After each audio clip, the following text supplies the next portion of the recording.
अस्सलाम वालेकुम नाजरीन, मैं हूं नीलम नवाब। आप देख रहे हैं PK न्यूज़। नाजरीन, सबसे पहले खबर शामिल करते हैं। तहरीक इंसाफ के चेयरमैन इमरान खान की गिरफ्तारी के खिलाफ तहरीक इंसाफ के कारकुनान का मुल्क गिर एहतजाज जारी है।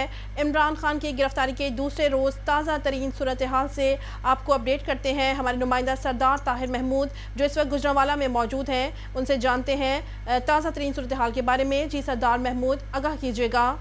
जी, मैं इस वक्त गुजरांवाला चांदा किला पे मौजूद हूँ, जहाँ पे कल पाकिस्तान तहरीक इंसाफ के चेयरमैन की गिरफ्तारी के बाद यहाँ पर मकामी क़यादत गुजरांवाला की और गिरदर नवासे कारकुनान ने जो एहतजाजी मुजाहरा किया था, आज मेरा कैमरामैन दिखा सकता है कि टोटली तौर पर यहाँ पे कोई भी कारकुनान या मकामी क़यादत मौजूद नहीं।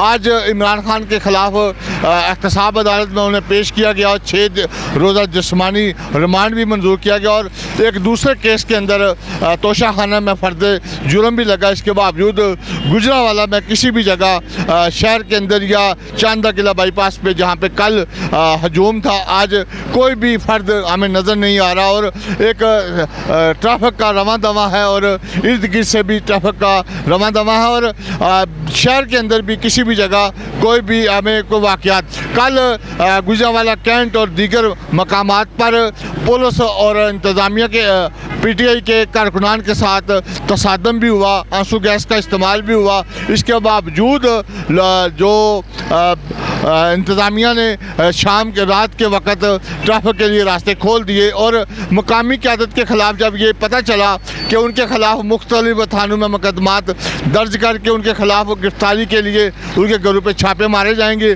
तो उसके बाद मकामी क़यादत गुजरांवाला की टिकट होल्डर और मकामी क़यादत रूपोश हो गई है और जो अब कारकुनान भी आगे पीछे हैं और ऐसी गैर यकीनी सूरत हाल मौजूद नहीं गुजरांवाला में। इस वक्त अमन व अमान की सूरत हाल बिल्कुल ठीक है और हालात काबू में है और आम इर्द गिर्द दुकानें कारोबारी मराकज़ भी खुले हुए हैं और ट्रैफिक भी रवां दवा है और हालात मामूल पे आ चुके हैं। कैमरामैन मोहम्मद उस्मान सागर के साथ सरदार ताहिर, गुजरांवाला चांदा किला। शुक्रिया सरदार ताहिर महमूद तफसीलात से आगाह करने के लिए। नाजरीन, मज़ीद खबरों के लिए देखते रहिए PK न्यूज़।